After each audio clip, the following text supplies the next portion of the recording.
오늘은 종료주일입니다. 예수님이 예루살렘에 입성하신 날이죠. 예수님 입성하실 때에 많은 백성들이 종려 가지를 깔고 호산나 찬송하시는도다. 그러면서 예수님을 찬양하며 예수님을 영접한 날, 오늘 종료주일이죠. 그리고 월요일날 예수님께서 성전에 들어가셔서 성전 정화를 하셨어요. 엄청난 사건이죠.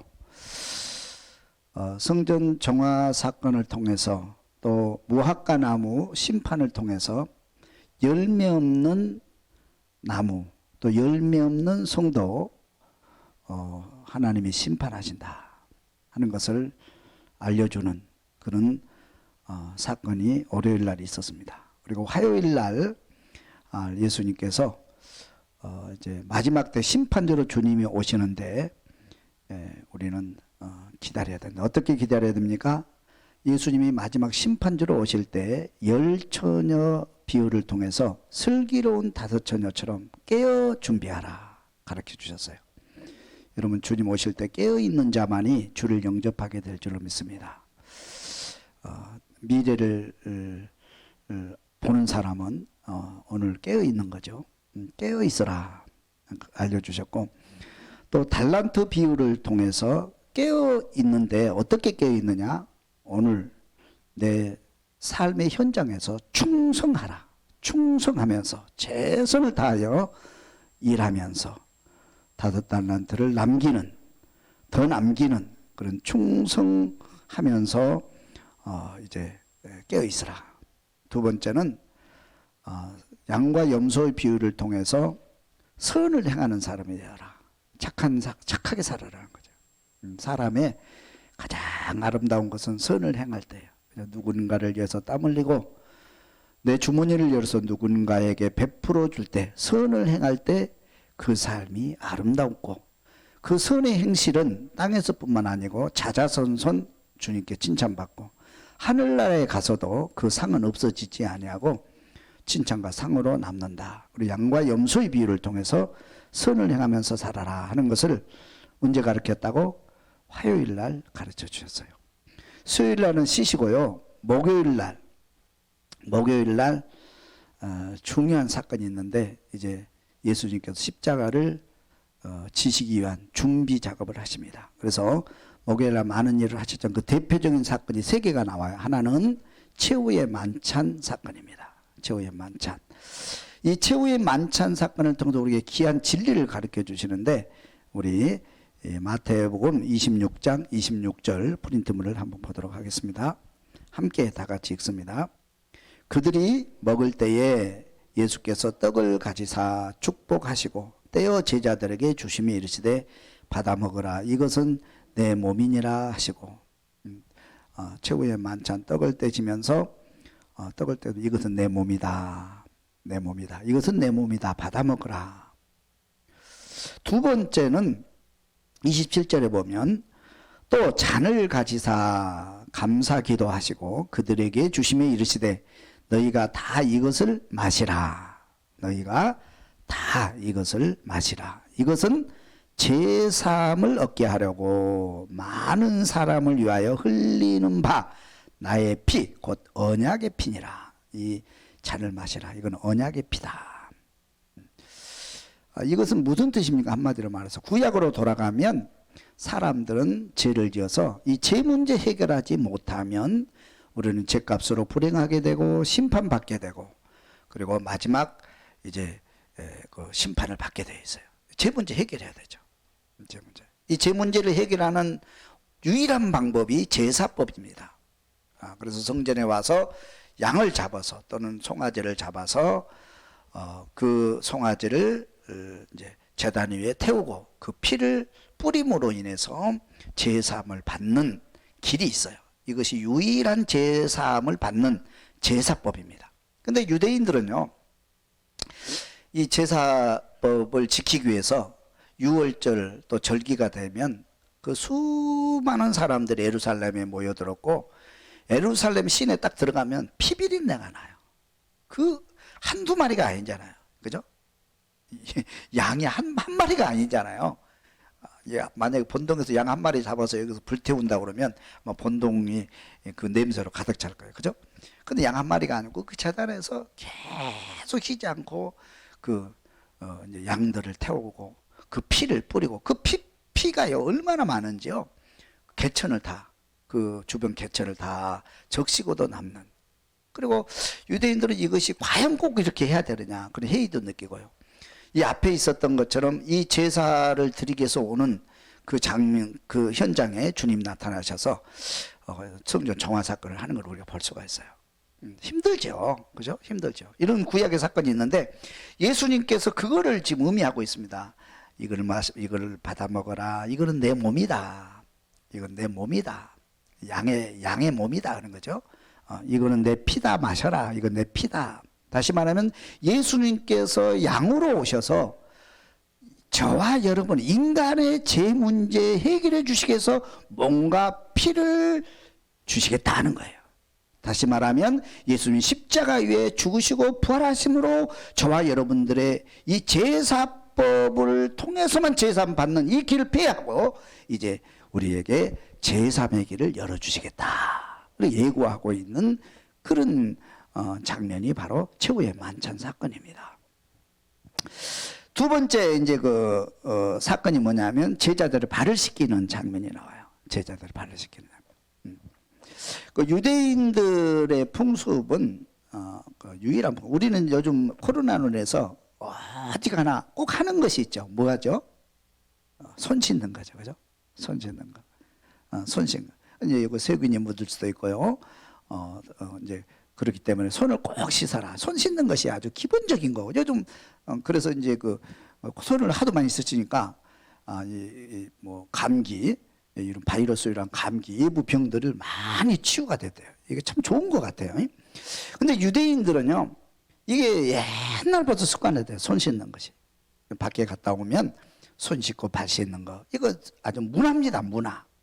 우리하고 달라요. 우리도 다 씻지만 우리하고는 차원이 달라요. 네, 또 그 나라는요 열대지방이잖아요. 그래서 늘 밖에 나가면 뭐 신발을 신어 우리처럼 구두 신고 다닐 수가 없잖아요. 그러니까 늘 그 바닥만에 있는 쓰레빠 같은 거 그거 신고 다니고 때로는 맨발로 그냥 다녀요. 맨발로 그냥 다니고 그리고 밖에 나갔다 오면 먼지를 뒤집어 쓰기 때문에 반드시 해야 될 게 뭐냐면 손과 발을 씻고 집에 들어오는 것. 특별히 잔치할 때는 이 손과 발을 씻는데 내가 씻는 경우도 있지만 귀한 분이 오셨을 때는 반드시 종들이 그 집의 종들이 발을 씻겨주는 그런 풍습이 있어요.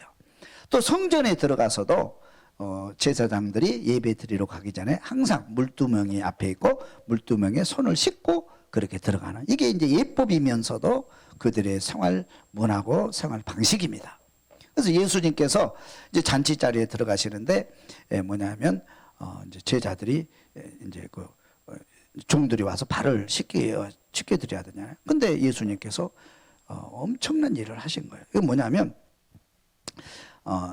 이제 예수님께서 수건을 두르시고 제자들에게 앉아라 그러면서 제자들의 발을 씻겨주는 그런 장면이 여기 나오게 돼요. 근데 예수님께서 왜 이걸 하셨을까요? 그 앞에 보면 그 전주에 무슨 사건이 있냐면 베레아에서 무슨 사건이 있었냐면 예수님께서 다음 주면 이제 예루살렘에 입성을 하시게 되는데 어떻게 입성하세요? 왕으로 입성하세요. 왕으로. 이게 이제 전 그 백성들 가운데 이제 퍼져 있는 예수님이 이제 마지막 이게 예수님께서 이번에 예루살렘에 입성하시면 예수님이 왕이 된다. 그러면 제일 기뻐할 사람이 누구겠어요? 예수님 왕 되시면. 그를 3년 동안 따라다녔던 그죠? 모든 것을 버리고 따라다니면서 배웠던 제자들이겠죠. 제자들 신난 거지. 제일 신나는 사람 제자들이거든요. 제일 신난 제자들이에요. 제자들이 신났는데 이제 제자 중에 이제 베드로, 안드레, 야고보, 요한 쭉 12명의 제자가 있잖아요. 그 중에 이제 야고보와 요한이 형제예요. 근데 그 어머니가 예수님께 가까이 온 거예요. 그리고 부탁을 합니다. 청탁하는 거죠. 청탁. 예수님 아시죠? 우리 두 아들 다 버리고 예수님 따라다닌 것, 그 예수님께 충성한 거 잘 아시죠? 이제 다음 주에 입성하시면 우리 두 아들 하나 좌편에 하나 우편에 꼭 세워주세요. 아셨죠? 그래서 도장을 찍는 거예요. 좌편, 우편에. 그런데 이 청탁하는 것이 비밀리에 해야 되는데 비밀이라는 거 없잖아요. 이게 뭐냐면 제자들에게 다 알려진 거예요. 그래 제자들이 막 싸우고 난리 난 거예요. 뭐 이 새끼 저 새끼 하면서 말이죠. 자기 제자들끼리 그렇게 친했던 제자들끼리 뭐 너만 뭐 충성했냐? 네가 먼저 부탁하면 나는 뭐냐? 뭐 내가 더 열심히 했는데 뭐 그러면서 이제 이 자리 다툼이 이제 싸움이 일어나는 거예요. 예수님이 얼마나 마음이 상했겠어요. 예수님과 제자들의 비전과 생각은 전혀 다른 거죠. 그래 예수님께 너무 이거 뭐 어떻게 할 수가 없는 거예요. 제자들로서 싸우니까, 응? 싸우니까 아는 거예요. 그래서 이제 그들을 이제 타이를 보고 이제 권면하고 이렇게 잠잠했는데 아직도 예루살렘 입성해서도 그들이 싸움은 아직도 안 끝나고 있는 거예요. 겉으로는 끝났는데 아직도 마음으로는 아직도 안 끝나고 있는 거예요. 그 화가 풀리지 않고. 그래서 목요일 날 그들을 제자들에게 그 교훈을 예수님의 삶의 교훈을 가르쳐 주시기 위해서 하신 사건이 세족식입니다. 제자들의 발을 씻기는 사건이에요. 그래서 손을 들고 발을 이렇게 닦아주십니다. 닦아주시니까 베드로가 벌떡 일어나서 절대 나는 안 됩니다. 저는 안 됩니다. 있을 수 없는 사건이잖아요. 아까 말씀을 드렸지만 발은 누가 씻겨준다고요? 종들이 귀한 분의 발을 닦아주는 것이 또 제자들이 스승의 발을 닦아주는 것이 이것이 이제 기본적인 거고 예의잖아요. 예의. 기본 예의잖아요. 그렇죠? 이렇게 해야 되는데 지금까지 선생으로 또 하나님의 아들로 주로 고백했던 이 주님께서 친히 제자들의 발을 씻겨준다고 그러니까 어떻게 용납되겠어요? 베드로는 발딱발딱 뛴 거죠. 그래서 예수님께서 하시는 말씀이 있어요. 뭐라고 말씀하십니까? 요한복음 13장 8절 한번 읽어볼까요? 베드로가 이르되 내 발을 절대로 씻지 못하시리라. 예수께서 대답하시되 내가 너를 씻어주지 아니하면 내가 나와 상관이 없느니라. 시몬 베드로가 이르되 주여 내 발뿐 아니라 손과 머리도 씻어 주옵소서. 예수께서 이르시되 이미 목욕한 자는 발밖에 씻을 필요가 없느니라. 온몸이 깨끗하니라. 그러니까 이제 예수님께서 하신 말씀이 내가 너를 씻겨주지 않으면 내가 너를 씻어주지 않으면 내가 나와 상관이 없다. 내가 나와 상관이 이게 무슨 말이에요? 내가 나와 상관이 없다. 응? 내가 너 제사함 받지 못한다. 너는 진짜 내 제자가 될 수 없다. 너와 나는 상관이 없는 관계가 되고 만다. 이렇게 하는 거예요. 그러니까 베드로가 그럼 머리도 씻겨주옵소서 그렇게 하잖아요. 참 베드로의 열정은 대단한 것 같아요. 저는 보면요, 베드로의 성격이요 참 열정적이잖아요. 의리도 있고요, 의리도 있고 열심히 있고 말이죠. 그런데 자기 생각도 주관도 분명하거든요. 그런데 베드로의 진짜 예수님께서 베드로를 진짜 좋아하신 이유는 뭐냐면 자기 생각을 막 얘기하다가도 딱 깨닫는 순간에 말씀을 깨닫는 순간에 바로 자기 생각을 접어두고 주님 말씀에 순종하는 모습, 이게 제일 아름다운 모습이에요. 우리가 세상 살아갈 때도 우리 내 생각이 있잖아요. 내 생각 얘기하다가 선생님의 생각이 옳다고 판단되면 딱 접어두고 선생님 생각에 순종하고 어른들의 생각에 순종하고, 교회에서도 우리가 이제 회의하고 그럴 때 내 생각을 주장할 수 있는 거죠. 다. 그죠? 주장하다가도 내 생각이 옳지 않고 또 다른 생각이 옳다고 그러면 바로 접고 순종하는 모습. 이게 이제 우리들의 모습이에요. 그죠? 이게 베드로의 모습이고, 그래서 예수님께서 베드로를 좋아하셨던 것 같아요. 저는 그런 사람 참 좋아해요. 그죠? 근데 우리는 보통 자존심 때문에 그게 잘 안 되잖아요. 잘 안 되잖아요. 근데 베드로는 여하튼 바로 깨닫고 순종하는 그런 모습을 보이게 됩니다. 그래서 여기서는 이 세족식을 통해서 뭐냐면 예수님을 통해서만 제사함 받는다. 예수님을 통해서만 하나님과 관계가 연결된다고 하는 이 진리를 가르쳐 주고 있습니다. 여러분, 예수를 통하지 않고는 하늘나라에 갈 수 없습니다. 예수를 통하지 않고는 제사함 받을 수 없습니다. 예수를 통하지 않고는 하나님의 진정한 하늘의 복을 받을 수 없습니다. 이것을 우리가 깨달아야 돼요. 할렐루야. 할렐루야. 이걸 가르쳐 주신 거예요. 그리고 또 하나는 뭐냐면 섬김의 도리를 가르쳐 주세요. 우리 14절 한번 읽어볼까요? 14절. 내가 주와 또는 선생이 되어 너희 발을 씻었으니 너희도 서로 발을 씻어주는 것이 옳으니라. 내가 너희에게 행한 것 같이 너희도 행하게 하려 하여 본을 보였노라. 그러니까 여기서 뭐냐면 세상의 논리와 반대 논리, 세상의 모든 사람들은요 출세하기를 원합니다. 그렇죠? 그건 뭐 인간의 본능이잖아요. 출세하기를 원하고 부자 되기를 원하고 또 왕이 되기를 원하고 높은 자리에 올라가기를 원하고, 이거 뭐 인간의 본능이라고 볼 수 있어요. 근데 우리가 높아지려고 하는데 이 높아지려면 뭐가 있어야 돼요? 돈이 있어야 되잖아요. 그죠? 힘이 있어야 되잖아요. 그죠? 강력한 힘이 있어야 돈이 있어야 되잖아요. 그런데 예수님의 논리는 정반대거든요. 너희가 섬기는 자가 되면, 겸손한 자가 되면, 다른 사람들의 발을 씻겨주는 그런 자세를 가지고 살면 하나님께서 너를 높여주신다, 그런 거예요. 높으시죠. 그래서 예수님께서 이 진리를 가르쳐 주시면서 실제로 예수님께서 십자가 위에서 가장 낮은 자리에 계시다가 십자가에 돌아가셨는데 세상 사람들에서 보면 실패한 거죠. 근데 예수님께서 그를 높이셔서 하나님 우편에 앉혀주신 거예요. 그래서 예수님이 가장 높은 자리에 앉게 된 거죠. 할렐루야. 섬김의 도리, 섬김의 지도자. 그래서 현대인들은 옛날 과거 우리 역사 중에 많은 지도자들과 왕들이 스쳐갔지만은 힘을 가지고 왕 자리에 오른 사람들 별로 좋지 않잖아요. 결론이 좋지 않잖아요. 근데 이제 뭐냐면 섬기는 지도자. 요즘은 섬기는 지도자를 선호하잖아요.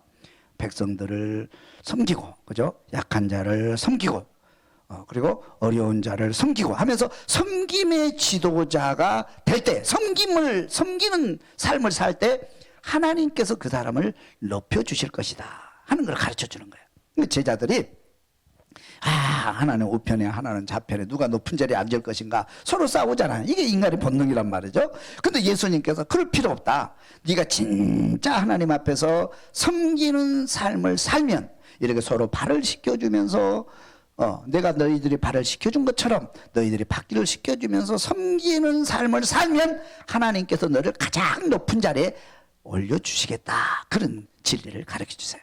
이게 성경인 진리입니다. 세상의 논리와는 정반대죠. 근데 실제로 우리가 살아보니까 진짜 그래요. 나중에 시간이 지나면 섬기는 지도자가 최고 강한 지도자가 되고 또 하나님께서 그 사람을 높여주신 것 같아요. 저와 여러분 서로 발을 씻겨주는, 서로 섬기는 그런 삶을 살 수 있기를 주님의 이름으로 축원합니다. 아멘. 그래서 이 앞전에 그 양과 염소 비유를 듣고 선을 행하라 그러잖아요.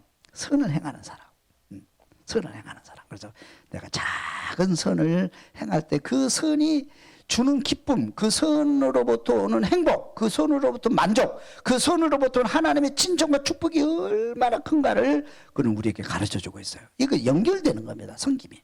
그래서 우리는 항상 섬기는 사람. 저도 이제 이렇게 나이도 이제 좀 먹을 만큼 먹었고, 그죠? 또 저보다 연세 드신 분도 많이 계시지만 먹고 목회도 뭐 30년 이상 했으니까 목회자로서도 이제 선배 입장에 이제 서게 되고. 그런데 지금도 보면 이제 어디 가서 대우 받을 만도 하잖아요. 그렇지 않아요? 어디 가서든지 상석에 앉을 그런 위치도 되고 말이죠. 어디 가서든지 대우 받을 만한 그런 위치도 돼요. 그렇지만 늘 낮은 자리에서 섬기려고 노력하고 베풀려고 노력하고 선을 행하려고 노력하고 그렇게 살려고 노력하는데 그것이 아름다운 것 같아요. 아름다운 것 같아요. 여러분 부자가 될수록 힘이 생길수록 섬기는 지도자들이 다 될 수 있기를 주님의 이름으로 축원합니다. 아멘. 그래서 이 제자들이 세족식을 통해서요 예수님께서 귀한 진리, 그죠? 귀한 진리를 가르쳐 주세요. 귀한 진리를, 그죠? 예수님을 통해서만 구원받을 수 있다. 예수님을 통해서만 구원받을 수 있다. 섬기는 사람이 진짜 높은 자리에 올라갈 수 있다. 이제 그 진리를 가르쳐요. 제자들이 이걸 알까요? 모를까요?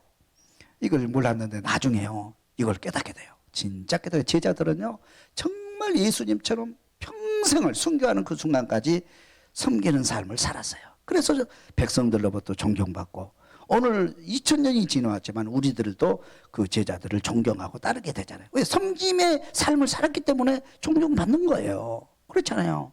얼마나 멋있어요. 그래 이게 진짜 사람이 사는 거거든요. 이게 사람 사는 모습이에요. 힘을 가지고 칼을 가지고 높은 자리에 올라가고 지위에 올라가면 역사가 지나면요 다 손가락질하는 거예요. 그러나 우리가 섬김의 삶, 이거 얼마나 아름다운지 몰라요. 이게 그리스도인 삶이에요. 조합님들이 섬기는 삶을 살 수 있기를 주님의 이름으로 축원합니다.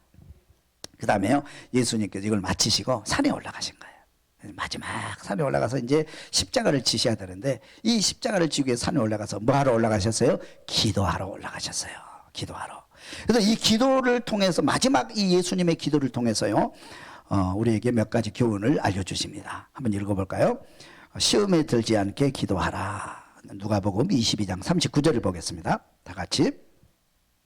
예수께서 나가사 습관을 따라 감람산에 가시매 제자들도 따라갔더니 그곳에 이르러 그들에게 이르시되 유혹에 빠지지 않게 기도하라 하시고, 기도 후에 일어나 제자들에게 가서 슬픔으로 인하여 잠든 것을 보시고 이르시되 어찌하여 자느냐, 시험에 들지 않게 일어나 기도하라. 따라합시다. 시험에 들지 않게 일어나 기도하라.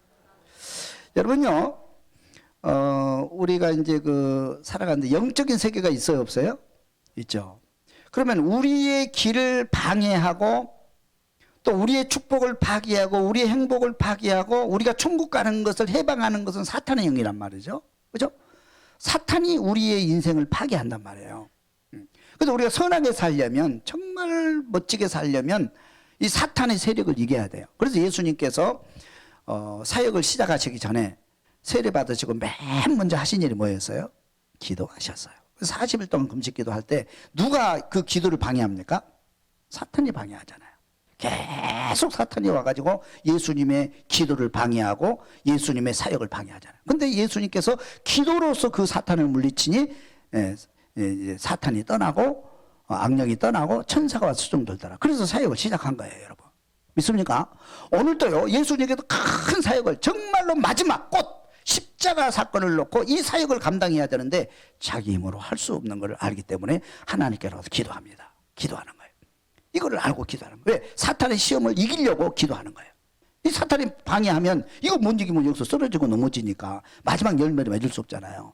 기도하는 거예요. 그래서 제자들에게 그 사탄의 유혹을 이길 수 있도록 기도하고 시험에 빠지지 않도록 기도하라. 계속해서 그거를 기도하면서 가르치잖아요. 근데 제자들이 알아들어요? 못 알아들어요? 못 알아들어요. 통상교인들 같으면 금방 알아듣지. 근데 베드로나 예수님의 제자들이요, 참 보면은 우리보다 더 무지했을지도 몰라. 그죠? 아무리 예수님께서 말씀해도 못 알아듣는 거예요. 조는 거예요. 계속 조는 거예요. 기도가 끝났어요. 기도가 끝나. 어떻게 됐어요? 이 사탄의 시험을 이긴 예수님은 구원 사역을 완성시킵니다. 근데 제자들은 어떻게 됐어요? 예수님 그 사역을 감당하러 갈 때 다 떠났어요. 다 떠났어요. 예수님 곁을 다 떠났어요.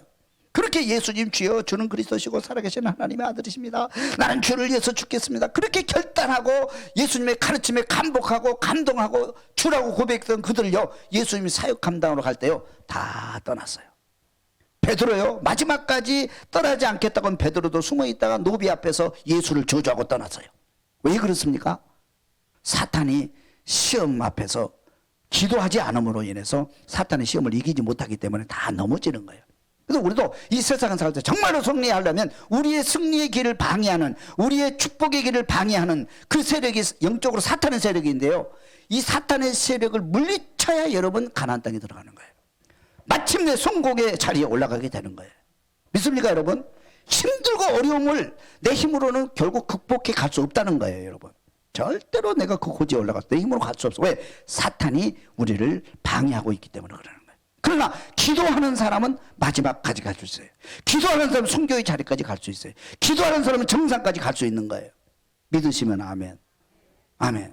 그래서 사역을 감당, 예수님은 기도로서 사탄을 이기니까 결국 승리의 자리까지 갔지만, 구원의 완성까지 갔지만 제자들은 다 떠나잖아요. 이런 모습이에요. 그래서 기도하는 거예요, 우리가. 여러분, 사탄의 세력을 이길 수 있기를 주님의 축원합니다. 그래서 우리가 영적인 세계를 우리가 아셔야 돼요. 영적인 세계를. 영적인 세계는 눈에 안 보이잖아요. 안 보이니까 우리가 그냥 지나칠 수도 있고 소홀히 여길 수도 있잖아요. 그러나 사람은 동물과 다르게 영의 세계가 있단 말이에요. 그리고 사탄의 세력이 우리의 길을 방해한다는 것을 반드시 알고 그 세력을 물리칠 수 있는 기도할 수 있기를 주님의 이름으로 축원합니다. 그 다음에 뭐냐면 이 두 번째, 아버지의 뜻대로 하옵소서 그랬어요. 자, 42절을 한번 볼까요? 이르시되 아버지여 만일 아버지의 뜻이거든 이 잔을 내게서 옮기시옵소서. 그러나 내 원대로 마시옵고 아버지의 원대로 되기를 원하나이다 하시니 천사가 하늘로부터 예수께 나타나 힘을 돕더라. 예수께서 힘쓰고에서 더욱 간절히 기도하시니 땀이 땅에 떨어지는 땀방울 핏방울 같이 되더라. 예수님이 이 길 가는데 힘들어요, 어려워요? 정말 어려워요. 여러분요, 선하게 사는 게 힘들어요, 어려워요? 어려워요. 성공으로 가는데 힘들어요, 어려워요? 어렵습니다. 엄청 어려워. 이게 쉬운 일이 아니에요. 내 힘으로 가기가 너무 힘든 거예요. 힘든 거예요. 그래서 예수님도 그 십자가에 그 자기 몸과 피를 다 쏟아서 우리를 구원하고자 하는 그 사명을 가지고 오셨고 또 잘 알고 계시고 그렇잖아요. 근데 그 길을 이제 막상 그 길을 가려고 하니까 힘든 거예요. 너무 힘든 거예요, 이게. 그래서 가능하면 하나님 이 힘든 길을 좀 피할 수 있도록 다른 길을 있으면 다른 길 좀 주세요. 너무 힘드니까. 그죠? 우리 똑같아요. 여러분 고난의 길을 가고 싶은 사람이 어디 있겠어요? 힘들잖아요. 그런데 그렇게 하면서 뭐냐면 아버지의 원대로 되기를 원합니다. 아버지의 뜻을 이루기를 원합니다. 아버지께서 원하는 길을 가겠습니다. 그래. 선한 길을 가겠습니다. 그러니까 우리가 아버지의 뜻을 이루는 하나님의 뜻을 이루는 선한 길을 가는 것은 내 힘으로 갈 수 있다 없다? 없다는 거예요. 여러분 선하게 살고 싶은데 그 뜻대로 됩니까? 안 되잖아요. 그죠? 부모에게 효도하고 싶은데 그게 됩니까? 마음대로 안 되잖아요. 응? 마음대로 안 되잖아요. 정말 맨날 웃으면서 기쁨을 주고 행복하게 살고 있는데 마음대로 안 되잖아요. 안 되는 거예요. 아버지의 뜻대로 살기를 원합니다. 도와주세요. 그런 거예요. 도와주세요. 내 힘으로 할 수 없다. 예수님도 내 힘으로 십자가 질 수 없다 하는 거예요. 그 결론이에요. 여러분 힘으로 아무것도 할 수 없습니다, 여러분. 여러분 힘으로 무슨 천국을 갈 수 있습니까? 여러분은 선하게 살 수 있어요? 못 삽니다. 깨끗하게 살 수 있어요? 못 삽니다. 우리 힘으로 안 되잖아요. 안 되니까 기도하는 거예요. 기도하니까 어떤 현상이 벌어집니까? 그 밑에 한번 보겠습니다. 천사의 도움을 받아 기도하시다. 43절을 다시 한번 읽을게요. 천사가 하늘로부터 예수께 나타나 힘을 돕더라. 예수께서 힘쓰고 있어 더욱 간절히 기도하시니 땀이 땅에 떨어지는 핏방울 같이 되더라. 천사가 어떻게 해요? 하늘로부터 예수께 나타나 뭘 도와? 힘을 돕더라. 천사가 도와주는 거예요. 나는 이렇게 살고 싶어요. 아버지 뜻을 이루며 살고 싶어요. 그런데 안 돼요. 힘들어요. 나는 안 돼요. 아버지 도와주세요. 그러니까 뭐냐면 두 가지 사탄이 와가지고 그 길 가지 말아라. 그래서 그 길을 못 가게 포기하게 만들죠. 포기하게 만들죠. 그런데 도와주세요. 그러니까 기도를 이거는 이제 우리가 도와주세요는 기도밖에 없는 거예요. 기도밖에. 기도를 하니까는 사탄이 떠나고 누가 와서 도와요? 하나님께서 보내신 천사가 와서 예수님을 돕습니다. 힘을 주는 거예요. 예수님께서 이 천사의 도움을 받아 기도를 하니까 땀방울이 핏방울이 되도록 기도할 수 있게 되고 기도하니까 하나님께 힘을 주시는 거예요. 하나님께로부터 오는 힘을 공급받아 가지고 그 길을 가게 되고 십자가를 완성시키는 거예요. 믿습니까 여러분? 이게 굉장히 중요합니다. 여러분들이. 중요해요. 영적으로 보면. 그러니까 예수님께서 처음에 세례 받으시고 40일 기도하시잖아요. 아까 말씀을 드렸지만 그것도 보면 예수님이 오시니까 사탄이 시험하는데 예수님께서 기도로서 물리치잖아요. 물리치니까 사탄이 떠나고 누가 왔어요? 천사가 와서 수정 두니까 예수님께서 큰 사역을 할 수 있게 되는 거예요. 진짜 큰 사역을 하려면은요 기도하셔야 돼요. 그래서 성경에 보면 기도하는 사람 실패하는 사람 한 사람도 없습니다. 다 성공하는 사람, 나라를 위해서 큰 일을 감당하는 사람들은 역사를 바꾸는 인물들은 다 뭐냐면 기도하는 사람들이었고 기도하는 사람들은 천사 하나님의 도움을 받아서 그 일을 감당하게 되는 거예요. 여러분 내 힘으로 안 되는 겁니다. 여러분 믿습니까 여러분? 그래서 기도하는 거예요. 그래서 예수님께 기도하심으로 결국 십자가 위에서 이렇게 구원을 완성시키신 거예요. 어쩌신 거예요? 믿습니까? 우리가 이제 그 종료주일, 고난주일을 맞이하고 또 부활주를 준비하면서 예수님의 가르침을 우리가 받아야 돼요. 늘 듣는 설교지만 그냥 한 귀로 듣고 한 귀로 듣지 말고 다시 한번 말씀을 가슴에 새기고 나를 다듬어서 우리 삶이 새로워지고 우리의 삶이 행복해지고 우리의 삶이 하나님께서 기뻐하시는 그런 삶으로 내가 변화되는 변화돼 가야 되는 거예요. 그래 이 사회가 아름다워. 내가 행복하면 가정이 행복해지는 거고, 내가 행복하면 사회도 행복해지는 거 아닙니까?